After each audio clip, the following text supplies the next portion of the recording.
USA number 2. In lane 2, US number 1, Javianne Oliver, who failed to reach the final in Tokyo. Shericka Jackson, who left Tokyo with a bronze medal in the individual event and gold in the 4x100 meters relay. She goes in 3. In 4, Shelly-Ann Fraser-Pryce, silver in Tokyo to go with the 2 gold medals from Beijing and London. 34 years old, 10.63 she ran early this year.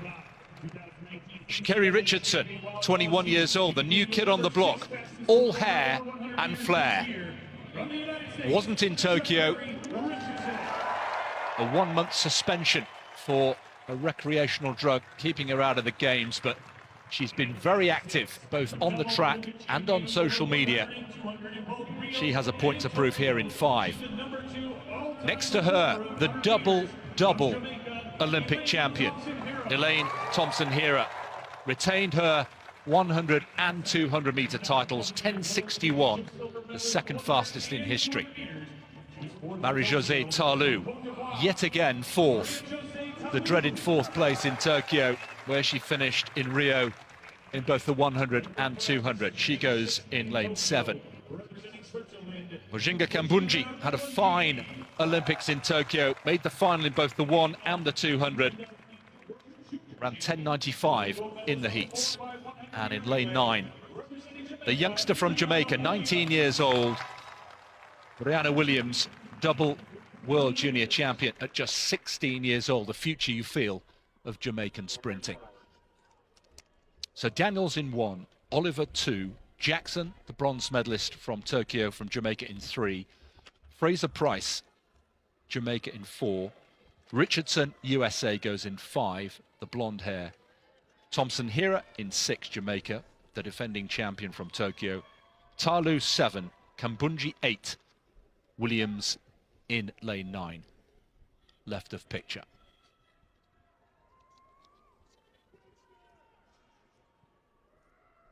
Women's 100 meters. Stand up. Starter is not ready. And Tim, just a thought, the quality that has been put together just 2 weeks after the Olympic Games is real. It's the Olympic final perhaps that we could have had, with all due respect to Dina Asher-Smith, who's not here in the 100, but with the inclusion of Richardson, this is perhaps Olympic final quality. Not exactly right, and there is real significance too, of course, with Sha'Carri Richardson having been denied that opportunity to compete on the Olympic stage. All the more determined here. She was the sensation of the first half of the summer in the sprints, Chris, and I think a lot of people were a little disappointed when she travelled across to the UK early summer and in the cold and wind and rain of Gateshead in the northeast of England was well beaten by Dina Asher-Smith. But this is more like home turf for Richardson in lane 5. So a reminder, Fraser-Pryce in 4, Richardson in 5, Thompson-Herah, the double Olympic champion, in lane 6. Women's 100 meters. Away first time, this time, and Thompson-Herah into her running, 4th from left. Thompson-Herah also going very well. Shelly-Ann Fraser-Pryce, Richardson's nowhere. What a performance there. It's the fastest in the world this year, 10.54 the winning time. Thompson-Herah continues her form from Tokyo. What a statement. Understated celebration. Goodness me.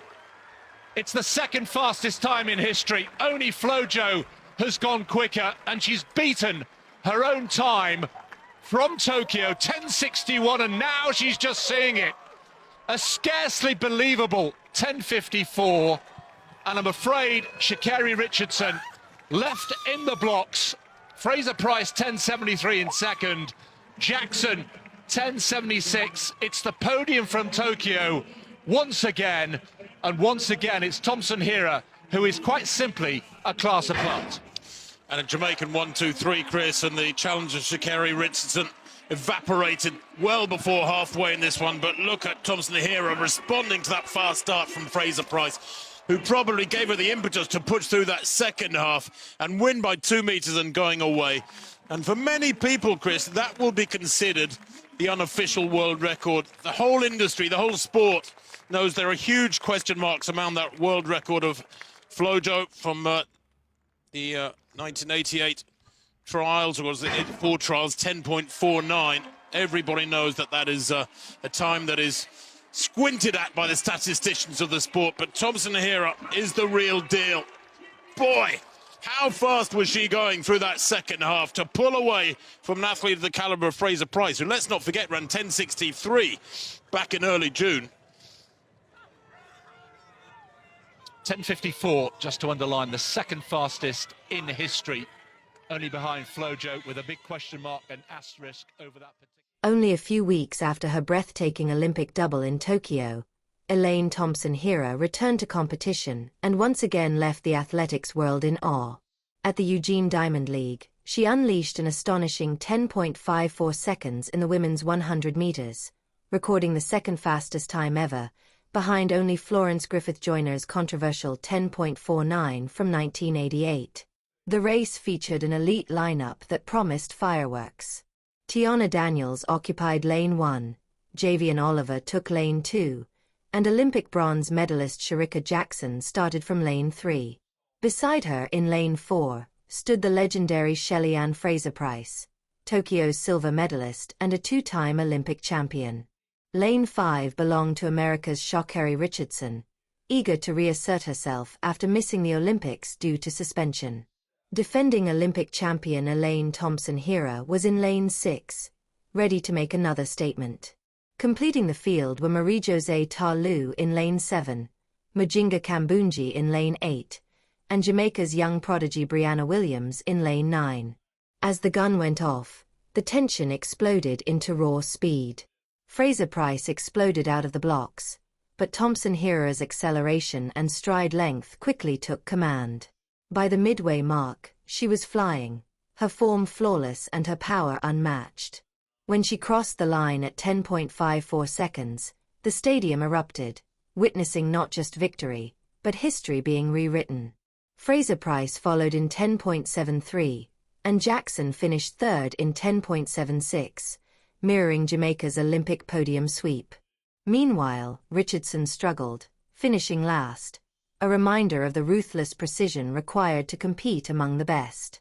Context elevated Thompson-Herah's feat to an even higher level. She had just retained both her Olympic 100m and 200m crowns, becoming the first woman in history to defend that double.